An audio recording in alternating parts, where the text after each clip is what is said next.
मैंने 1996 में सिर्फ 6 बॉक्स से इसको स्टार्ट किया था। तो हम इनसे लगभग 1000 रुपये एक बॉक्स से आमदन ले सकते हैं, यानी कि खर्चे काट करके भी हमें 1000 रुपया बॉक्स बच सकता है। नमस्कार दोस्तों, आप देख रहे हैं किसान फार्मिंग। किसान भाइयों, क्या आपने सोचा है कि क्या आप जो है सोने से महंगा शहद भी हो सकता है? किसान भाइयों, आज हम एक ऐसे शानदार मधुमक्खी फार्म पर पहुंचे हैं जहां पर जो है काफ़ी समय से जो इसके ओनर हैं मधुमक्खी पालन कर रहे हैं और मधुमक्खी पालन को लेकर उन्हें कई बार सम्मानित भी किया जा चुका है। इसके अलावा वो कई प्रकार का शहद तैयार कर रहे हैं और सोने से महंगा शहद तक उनके पास है, यानी जो उनकी वैरायटी है काफ़ी अच्छी तरह से वो इस शहद को बना रहे हैं, जिसको लेकर उन्हें कई बार अवार्ड भी मिले हैं।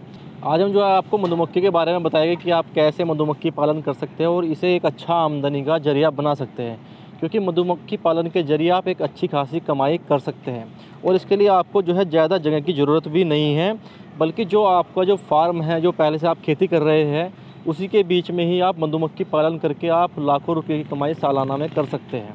सर, मेरा नाम सुभाष चंद है और मैं यमुनानगर हरियाणा के हाफिजपुर गांव का रहने वाला हूं और मैंने पिछले 25 साल से ये मधुमक्खी पालन का काम कर रहा हूं। मैंने 1996 में सिर्फ 6 बॉक्स से इसको स्टार्ट किया था। हालांकि ये मैंने सिर्फ हॉबी के तौर पे इसको लिया था कि अपने खेतों में रखे रहेंगे और हम शहद खाने के लिए हमारे को शहद हो जाया करेगा खुद का घर का।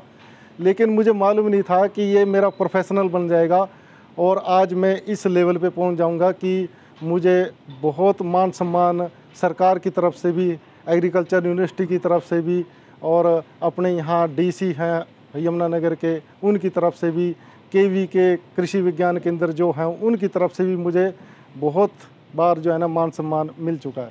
सर, ये तो बात हुई आपकी जर्नी की, जैसे आप इस बिजनेस में आना हुआ, लेकिन जब आप इस बिजनेस में आए तब आप किस लेवल पे शहद बनाते थे और आज कितने वैरायटी का शहद आप तैयार कर रहे हैं? सर, हम शुरू में तो हमने आप है ना, जैसा मैंने बताया कि हम सिर्फ हॉबी के तौर पे इसका शुरू किया था और यहाँ हमारे यहाँ सफ़ेदे का शहद, सरसों का शहद और सूरजमुखी का शहद, इस तरह 4-5 तरह के शहद निकलते थे। लेकिन फिर हम इनको बॉक्सों को जैसे जैसे हमारे बॉक्स की वृद्धि होती चली गई तो हम इनको माइग्रेट करते गए और हमने 8-9 स्टेट में जो है ना इनको माइग्रेशन करते हैं और अलग अलग एरिए से हम अलग अलग शहद इकट्ठा करते हैं। और आज मैं उस शहद की सभी वैरायटियों को जो है ना, अलग अलग वैरायटियों को अलग अलग ही उसको बेचता हूँ और आप मेरे पास लगभग इस टाइम में 21-22 तरह की अलग अलग फूलों की अलग अलग वैरायटियाँ हैं। हम फूलों के हिसाब से उसको अलग अलग ही रखते हैं, अलग अलग ही उनको फिल्टर करके अलग अलग उनकी पैकिंग करके ही सेल करते हैं, यानी तभी उसका अलग फ्लेवर बनेगा। हाँ, उसको अलग ही आपने बनाया भाई, जैसे अजवाइन वाला कुछ इलायची वाला बना दिया, तो वो फ्लेवर कैसे आप तैयार करोगे? नहीं, इलायची में तो नहीं आता ये शायद। हाँ, अजवाइन है, सफेदे का है, सूरजमुखी का है। अजवाइन वाला नहीं, जहाँ पे जिस चीज़ की खेती हो रही है, जैसे अजवाइन की खेती हो रही है मध्य प्रदेश में भी हो रही है और राजस्थान के उदयपुर और चित्तौड़ एरिया में हो रही है, तो हम अपने मधुमक्खी के बॉक्स उस एरिया में लेके जाते हैं और वहाँ पे फिर अजवाइन का शहद मिल रहा है। इसी तरह इस टाइम हम सरसों के फूलों पर हैं, जैसे आप सरसों इधर देख रहे हैं तो सरसों के फूलों पे हैं और वहाँ सरसों का ही शहद हो रहा है, फिर धनिया का शहद होएगा और फिर किक्कर का शहद होएगा। इस तरह अलग अलग एरिया में अलग लेकर के जाते हैं इन बॉक्सों को। ठीक है सर, एक सवाल मेरा ये है कि मधुमक्खी पालन के लाभ क्या क्या है? सर, इनके देखो लाभ बहुत हैं। हालांकि ना ये डंक भी मार गई किसी को तो भी इसका बेनिफिट है, कोई नुकसान नहीं है। बाकी ये जो मधुमक्खियाँ हैं हमारे को रोज़गार दे रही हैं और हम इनसे ना सिर्फ शहद ले रहे हैं, क्योंकि अगर हम मधुमक्खियों की बात करें तो मन में यही बात जाती है सबके कि मधुमक्खी मीन्स है ना शहद, तो शहद की बात जाती है। लेकिन नहीं, हम 6 तरह के अलग अलग प्रोडक्ट और ले रहे हैं इनसे, जैसे bee pollen, bee propolis, bee venom, royal jelly, है ना, यहाँ तक कि अब मधुमक्खियों से बी वैनम भी इनसे कलेक्ट कर रहे हैं। सर, जैसे रॉयल जेली बताया आपने, इसकी कीमत तो मेरे हिसाब से सर नहीं, रॉयल जेली तो अभी जो मार्केट में 8 से 10 हज़ार रुपये पर केजी बिक रही है रॉयल जेली तो। लेकिन जो बी वैनम है उसकी कीमत जरूर 1 ग्राम की 7-8 हज़ार रुपये पर ग्राम उसकी कीमत। कितना होगा सर वो? 1 किलो तो वो 80-90 लाख रुपए का हुआ एक तरह। उसमें सर उसके गुण क्या है उसमें ऐसे इतना? एक्चुअली वो मेडिसिन पर्पज से इस्तेमाल होता है। जितनी भी दवाइयाँ बनाने वाली है ना कंपनियाँ हैं वो उनको बनाती है ना लेती हैं और उनसे मेडिसिन के जो खासकर आपने देखोगा गठिया बै हो जाती है किसी को, तो उसके जो इंजेक्शन आते हैं वो बी वेनम से ही बनते हैं। तो जैसे आपने बताया बी वेनम, तो ये इत्तिफाक से मधुमक्खी अपना आप बना देती है या बनाना पड़ता है? नहीं, इसके लिए मशीन है, वो मशीन है ना, जब ऑफ सीजन होता है वो मशीन से बी वेनम हम इनसे कलेक्ट करते हैं, वो एक अलग पार्ट है। अच्छा, वो सीखने की जरूरत है उसको? हाँ जी, हाँ जी, हाँ जी। अच्छा। इसके अलावा सर जो मधुमक्खी है वो शहद कब तक बना सकती है? सर देखो, शहद डिपेंड करता है फ्लावरिंग के ऊपर कि जिस एरिया में हमने मधुमक्खी के बॉक्स रखे हैं उस एरिया में नज़दीक से नज़दीक उन बॉक्सों के कितना ज़्यादा फ्लावर है और मौसम कैसा है। अगर मौसम भी बहुत अच्छा सूटेबल है और बॉक्स ऐसी जगह पे है जहाँ फ्लावरिंग बहुत अच्छा चल रहा है, तो ये 15 दिन में भी एक दफ़ा निकालने का हो जाता है। और एक जो बॉक्स देख रहे हैं, अगर कोई सुपर लगा रखा किसी ने तो 15 से 20 किलो शहद एक सुपर में से मिल जाता है। ज़्यादातर वैसे सिंगल बॉक्स से काम करते हैं, फिर भी वो 7 से 8 केजी जो है शहद एक बार में ले लेते हैं। सर जैसे आपका ये बॉक्स है, इसके बारे में एक तो ये बताइएगा इसका साइज़ कितना है और कितनी मधुमक्खी इसमें रख सकते हैं और प्रोडक्ट शहद कितना निकाल सकते हैं? देखो ये बॉक्स है, अगर हम इस पे सुपर पे रखेंगे तो 20 से 25 हज़ार मधुमक्खियाँ इसके अंदर स्ट्रेंथ हो जाएगी। लेकिन अगर हम इसको सिंगल पे रखेंगे तो 10 से 15 हज़ार तक भी सिंगल बॉक्स में रहती हैं मधुमक्खियाँ। और इसकी जो साइज़ का अगर बात करें तो मेलिफेरा का जो बॉक्स है, ये मेलिफेरा का एक ही साइज़ का बॉक्स तैयार किया जाता है अपने हिंदुस्तान में। तो ये इसका साइज़ होता है 17 इंच और बाय 20 इंच। 20 इंच। सर शहद कितना निकाल सकते हैं इससे हम? 25,000 मक्खी इसमें आ गई। सर इससे शहद मैंने अभी बताया आपको कि अगर सिंगल है तो 7-8 केजी एक बार में मिल जाता है। एक बार में? हाँ, तो अगर सुपर कितनी बार निकाल सकते हैं महीने में? नहीं, महीने में अगर हम 2 बार भी मिल जाएगा। और कभी कभी ऐसा भी टाइम आता है कि हमें 2-2, 3-3 महीने कुछ भी नहीं मिलता। कई दफ़ा फ्लावरिंग भी चली होती है लेकिन फिर भी शहद नहीं बनता, उसका मौसम बहुत इफेक्ट करता है। जैसे सर आपने बताया कि फ्लावरिंग नहीं होती, तो मधुमक्खी क्या खाना अपने आप ढूंढ लेती है या फिर इसका खाने का इंतजाम करना पड़ता है? नहीं सर, देखो जब भी अगर फ्लावरिंग सीजन नहीं है तो हमें इनको शुगर फीड करनी पड़ती है। वो मजबूरी है हम लोगों की इनको ज़िंदा रखने के लिए। अगर हम शुगर फीड नहीं करेंगे तो ये ज़िंदा नहीं रहेंगी। लेकिन शुगर फीड करने का भी एक इसमें तरीका है। ऐसा नहीं है कि हम इनको कितनी भी शुगर पिला दें तो उससे शहद हो जाएगा। नहीं, शुगर से कभी भी शहद नहीं बनाती है, चीनी से कभी शहद नहीं बनाती है। वो तो इनको ज़िंदा रखने के लिए एक मजबूरी है।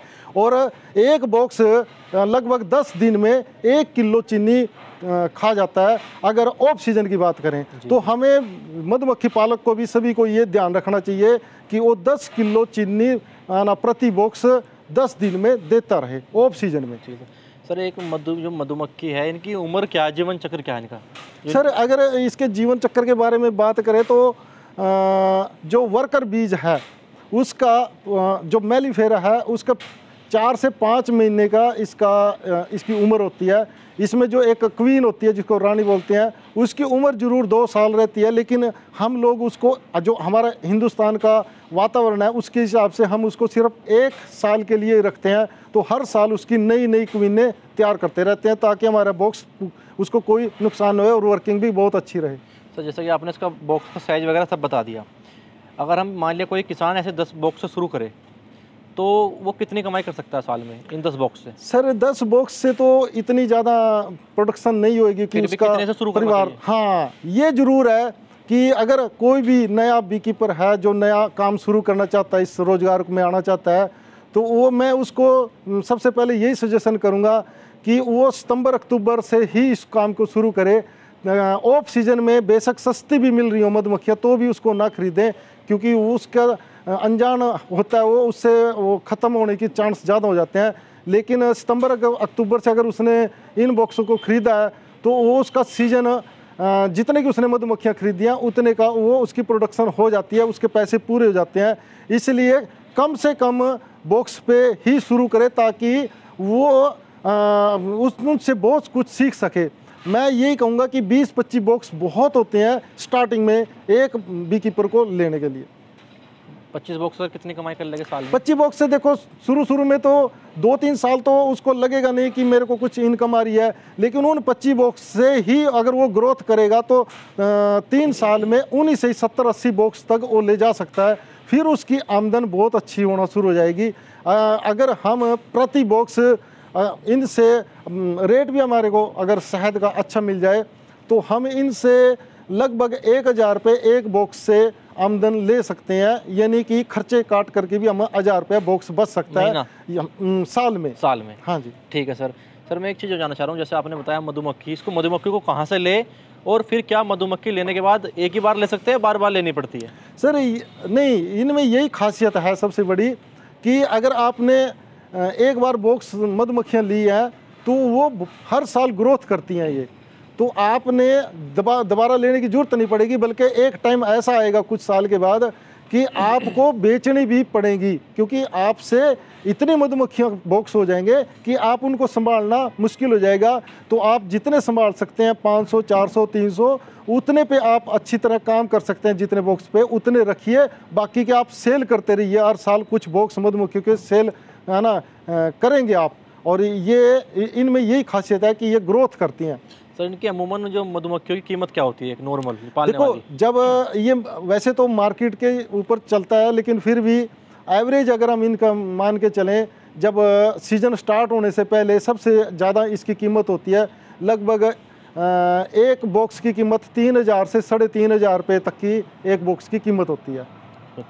सर मेरा आखिरी सवाल ये है कि इसका प्रशिक्षण कहाँ से ले, और क्या इस पर कोई लोन भी है? सर इसके प्रशिक्षण के लिए सरकार बहुत अच्छी सुविधाएं दे रही है ना। कोई भी अगर नया व्यक्ति इसको काम को शुरू करे तो अपने नज़दीकी हॉर्टिकल्चर डिपार्टमेंट में जाए, खाद्य ग्रामोद्योग के डिपार्टमेंट में जाए, वहाँ उसके ऑफिस में जाए, वो आपको पूरा गाइड करेंगे, और वहाँ से आपको ना ट्रेनिंग भी मिलेगी और ट्रेनिंग सर्टिफिकेट भी मिलेगा। और उसके बाद फिर इस पर सब्सिडी भी गवर्नमेंट बहुत दे रही है, सेंट्रल गवर्नमेंट भी, और आपकी जहाँ भी जिस भी स्टेट के आप रहने वाले हैं वो स्टेट भी आपको इस पर 80% से 85% तक की सब्सिडी देती है। तो मैं यही कहूँगा कि इसका ट्रेनिंग ज़रूर पहले लीजिए, बिना ट्रेनिंग के इस काम को ना करें। इसके अलावा दोस्तों आपको इस वीडियो के बाद आपको मधुमक्खी पालन पर एक और वीडियो देखने को मिलेगी, जो वीडियो वो इसके बाद आएगी। उस वीडियो में हमने जो बात की है वो मधुमक्खियों की 4 प्रजातियों पर बात की है कि शहद के लिए कौन सी मधुमक्खी पाले, और जो है सर्दी गर्मी बरसात में मधुमक्खी का पालन आप किस तरह से कर सकते हैं। तो ये वीडियो आप इस वीडियो के बाद आपको देखने को मिलेगी, इसलिए चैनल को सब्सक्राइब करें और घंटी के बटन को ज़रूर दबाएँ, और इस वीडियो को भी बाकी किसानों को भी शेयर करें। धन्यवाद।